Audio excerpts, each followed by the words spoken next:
This video was inspired by some statistics of the cultural divide within America.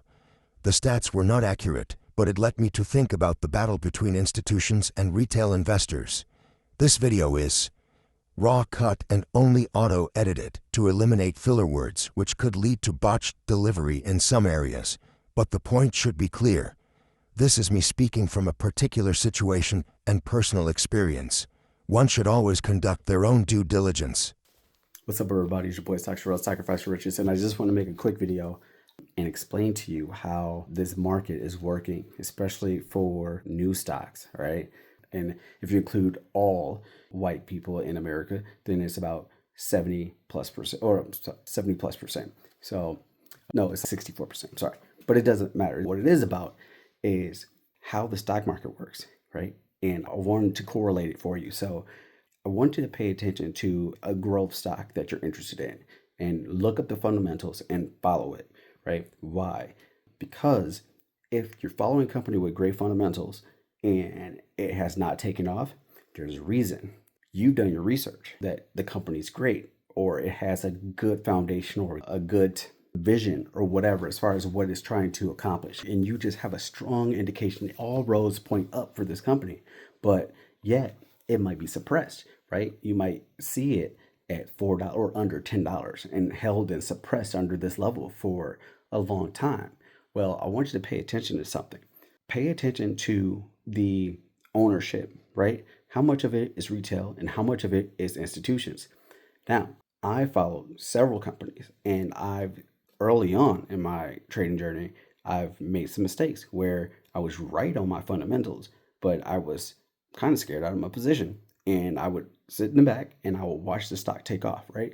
But one stock I didn't do that for was SoFi. I got really good at my due diligence, and I got really good at understanding the fundamentals of a company, right? So how does this all correlate, right? Well, but I'm going to break it down for you with how SoFi went from $4 to $30, right?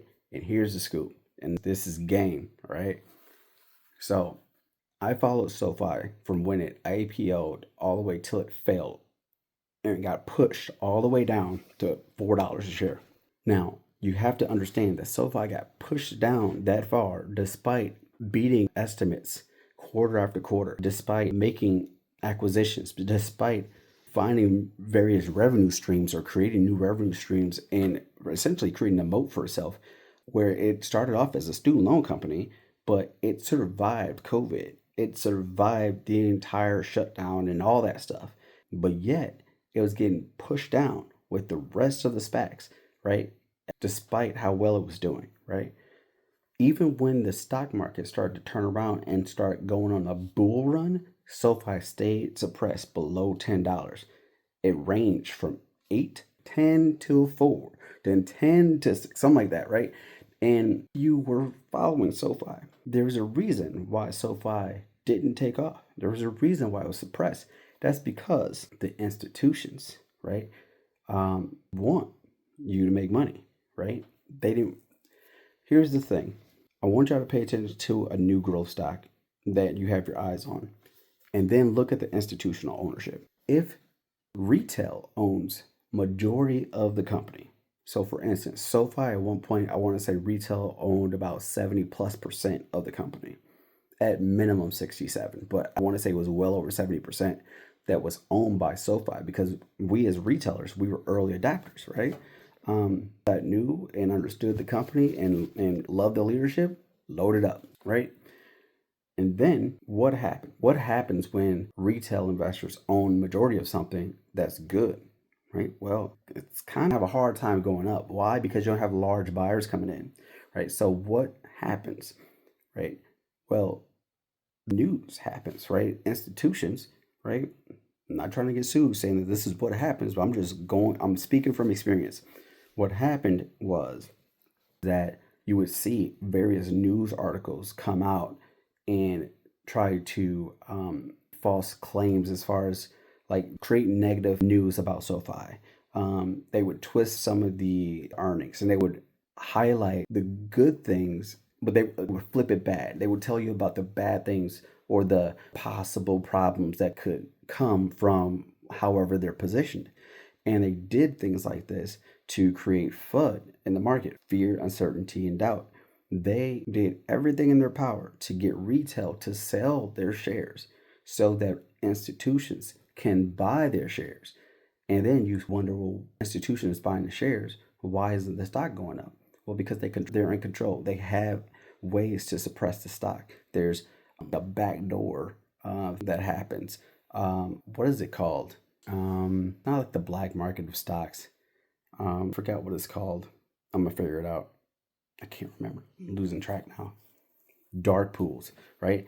They have something called Darkpools where they can buy and sell, trade behind the scenes, or stocks and whatever behind the scenes, but they also can short the trade. They can control the market, essentially. They the stock, right? And they can create these market manipulative moves in order to scare people out of their positions. Now, why would they want to do that? Why would they want to scare people out of a company that's good with good fundamentals? Well, that's easy because they want to have the majority. SoFi was not going to take off until power shifted hands. And what does that mean? SoFi was not going to take off until the institutions became the majority holders, where you've seen the 70% ownership of retail sell off, and then that transition to at least 60 to 65% ownership of institutions. And if you want to follow the trajectory, or you want to follow like an exchange of shares, I want to say it was when start to see a pop once the institutions got to about 62, 63%. It wasn't quite there yet. They were still trying to bleed all the retailers for what they were worth. And they would create these false pops, right?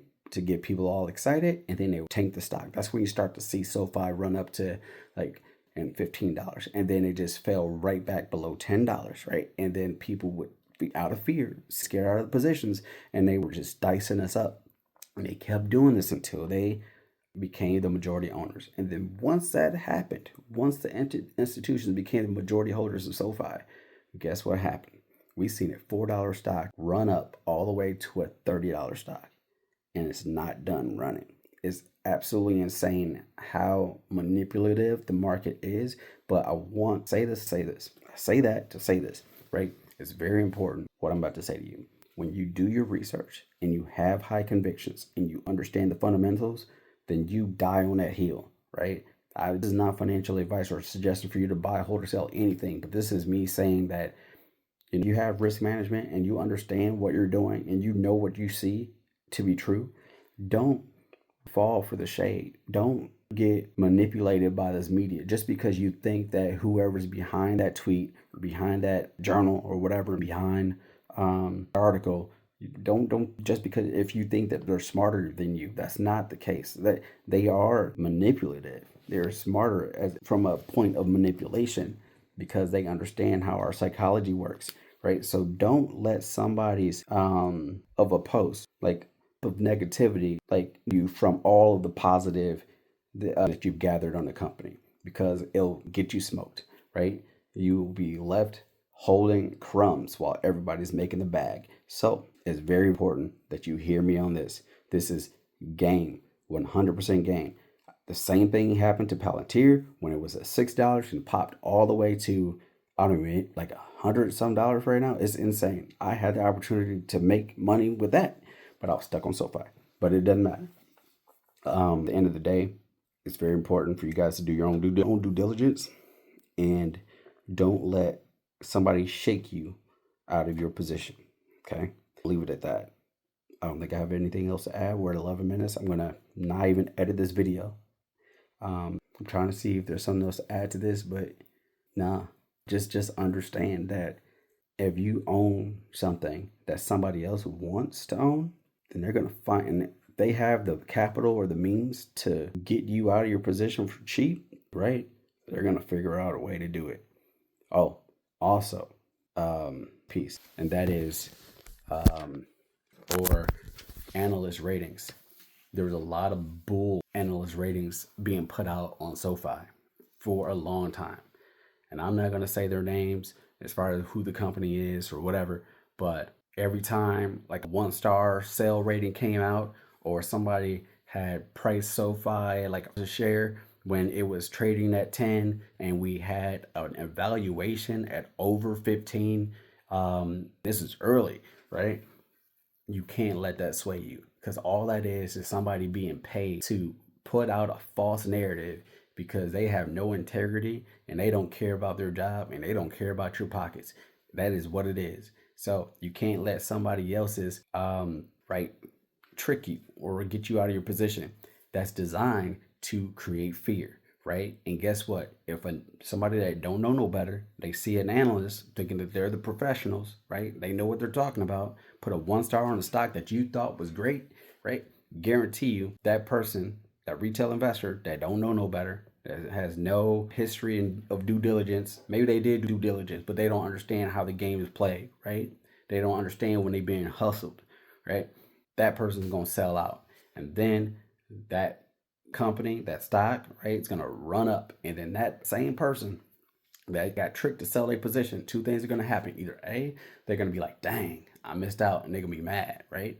Or B, they're going to FOMO into the position, and with every little dip, they're gonna lose more money. It happened to me with, what was it? I want to say it was Lucid Motors. That's another story for another time. This is Dr. Rel, Sacrifice for Riches. I hope this makes sense to you. If you guys want to learn how to trade and you want on investments, you just want to be a part of a community that's there to support and elevate one another, then consider becoming a member. And this is all I got. Today is probably Christmas when I post this. Sacrifice for Riches, Dr. Rel. Everybody, take care.